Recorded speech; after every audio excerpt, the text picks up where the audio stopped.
Speaking Retell Lecture, guided practice. Let's start the session. Here's your first question.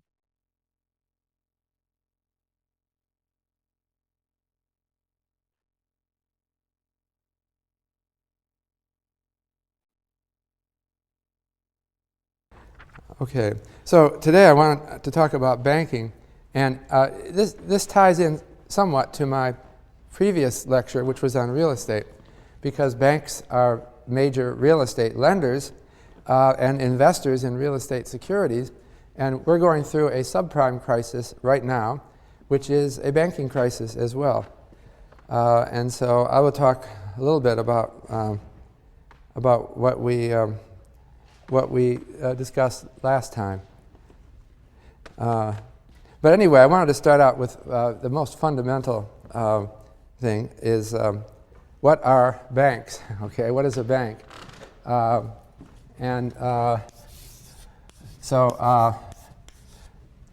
Historically, money lenders of one sort or another go back to who knows how far back, thousands of years. So you might say banks existed in ancient times. But the history of banking often goes back only a matter of hundreds of years.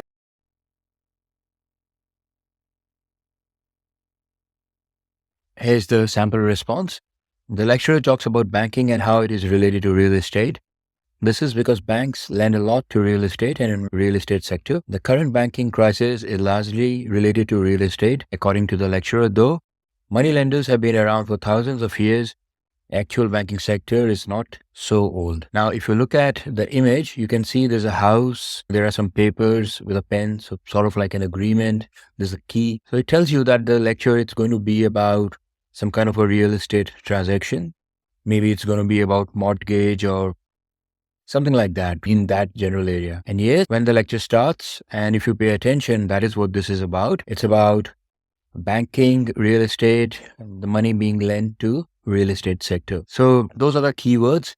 And if you pay attention, you'll hear a lot about banking, money lending, real estate, investing in real estate, banking crisis. So that's a good way to identify what the theme is about. So, and the theme is banking and how it is related to real estate. So that's how we will start our first sentence. And after that, you give a couple of key points. Banks lend a lot to real estate and invest in real estate sector. And then you talk about the current banking crisis. And that's an important point. The speaker mentions that the banking crisis is the subprime crisis is largely related to real estate because of the money that the banks lend to the real estate sector.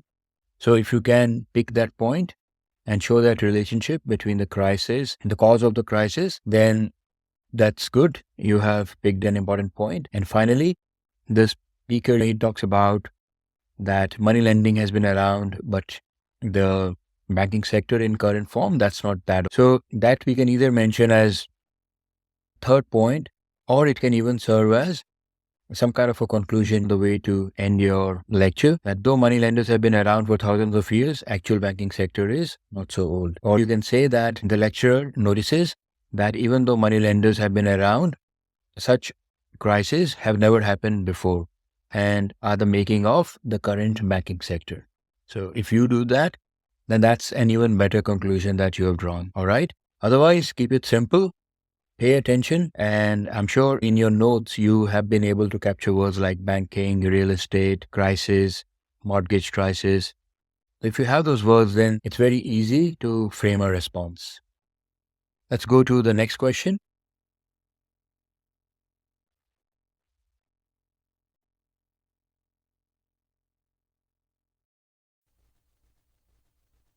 John Adams, Jr. was the second President of the United States from 1797 to 1801. He also served as America's first Vice President from 1789 to 1797. He was defeated for re-election in the Revolution of 1800 by Thomas Jefferson. Adams was also the first president to reside in the newly built White House in Washington, D.C., which was completed in 1800.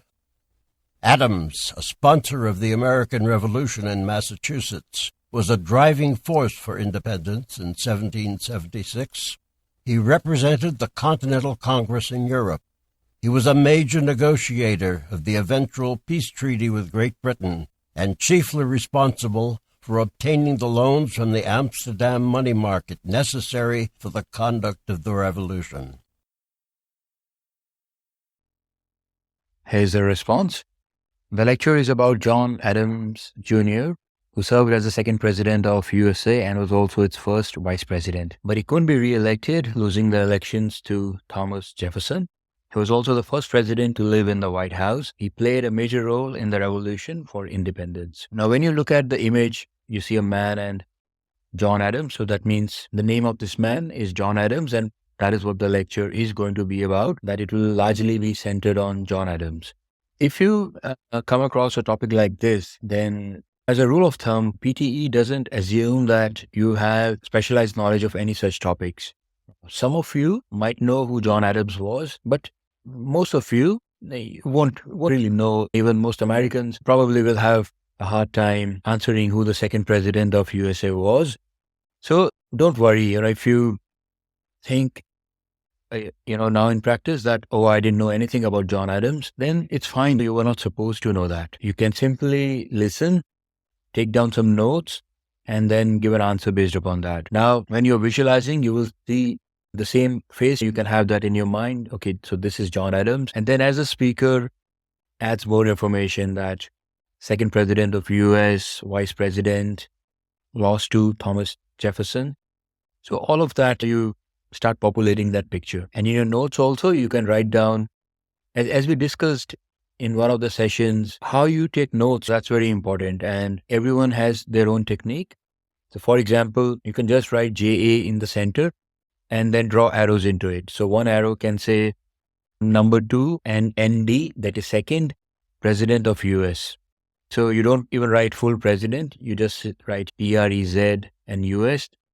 And then another arrow will say first VP. And then you can have another arrow which goes to Thomas, and you can say that he lost to. And then maybe somewhere you just write down word revolution or independence. Then either based upon those notes and suddenly what you've understood, what's in your mind will help a lot. Based upon that, you can give a good response. All right. So the trick is just keep it simple. Don't complicate. Don't think that I have to make complicated or long sentences, or I have to use some sophisticated words. No, if you think like that, you will pause after every 2 words, you will hesitate, you will not sound confident.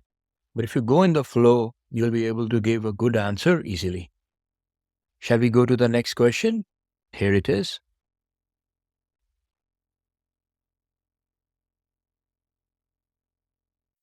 Andrew Jackson was born to Presbyterian Scots-Irish immigrants Andrew and Elizabeth Jackson on March 15, 1767.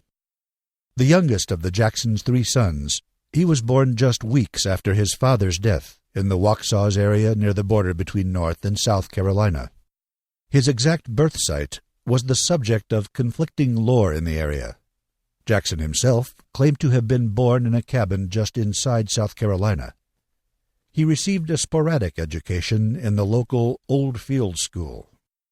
During the American Revolutionary War, Jackson, at age 13, joined a local regiment as a courier. Andrew and his brother Robert Jackson were captured by the British and held as prisoners of war. They nearly starved to death in captivity. When Andrew refused to clean the boots of a British officer, the irate redcoat slashed at him with a sword, giving him scars on his left hand and head, as well as an intense hatred for the British. Both boys contracted smallpox while imprisoned, and Robert died days after his mother secured their release. Jackson's entire immediate family died from war-related hardships that Jackson blamed upon the British, leaving him orphaned by age 14. Here's the sample response for you. The lecture is about Andrew Jackson, his early years, and the reasons behind his hatred for the British. He was born a few weeks after his father's death and received little education. He and his brother joined the American Revolution at a young age, and during which they were captured by the British. He faced mistreatment and along with his brother got smallpox. The brother died days before their release from prison. Jackson lost his entire family during the war and blamed the British for leaving him orphaned. So again, this is yet another lecture on an American president.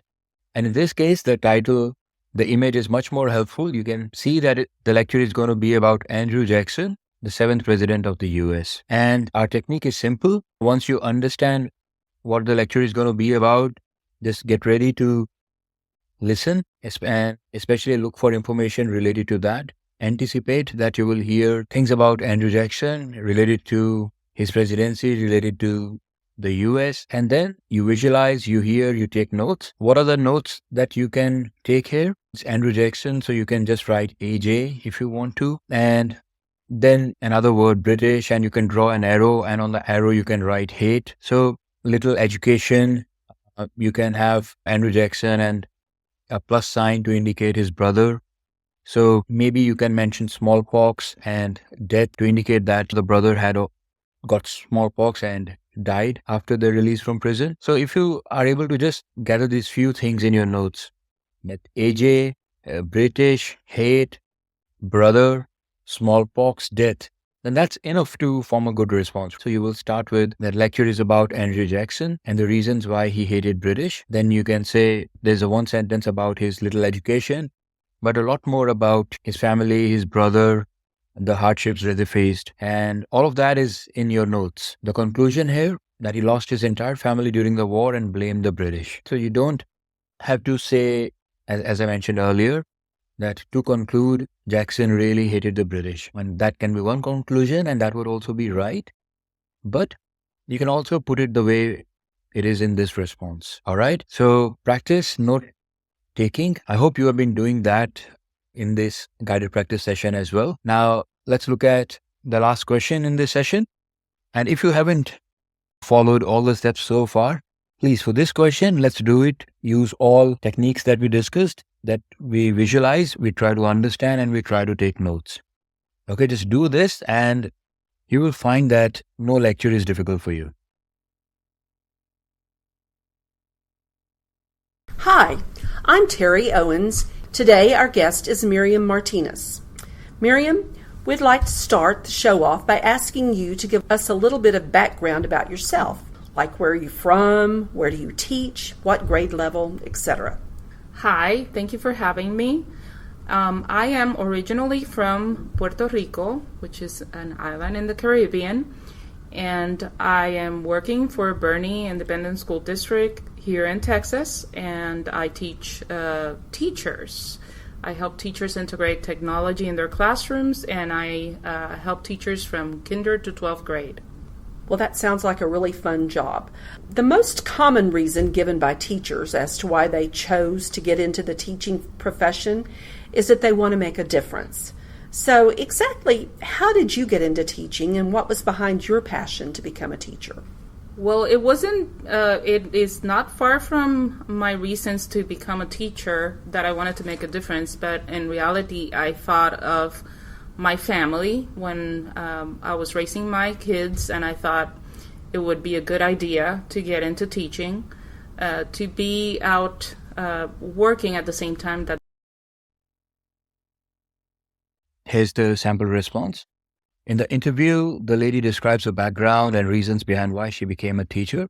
She's from Puerto Rico and now teaches other teachers to use technology in their classrooms. When asked about why she chose teaching, she says that while she suddenly wanted to make a difference, her choice of teaching as a profession was also based on consideration for her family and kids. She shares valuable information about her journey as a teacher. Now, when you look at the picture, I'm sure you can immediately tell that this is related to a classroom, this is related to teaching, because there's a map in the background, there's a board in the background, and there's a lady in the front, looks like a teacher in a classroom. And yeah, that's quite right, because when the lecture starts, the first question the interviewer, she asks, it is about the background and the reasons behind becoming a teacher. Now, you also notice from the lecture that there are two speakers here. There's the lady who's asking the questions, conducting the interview, and then there's the lady who's the teacher who's answering. Now, in questions like this, you don't have to follow the same pattern. So you don't have to say that the interviewer asked and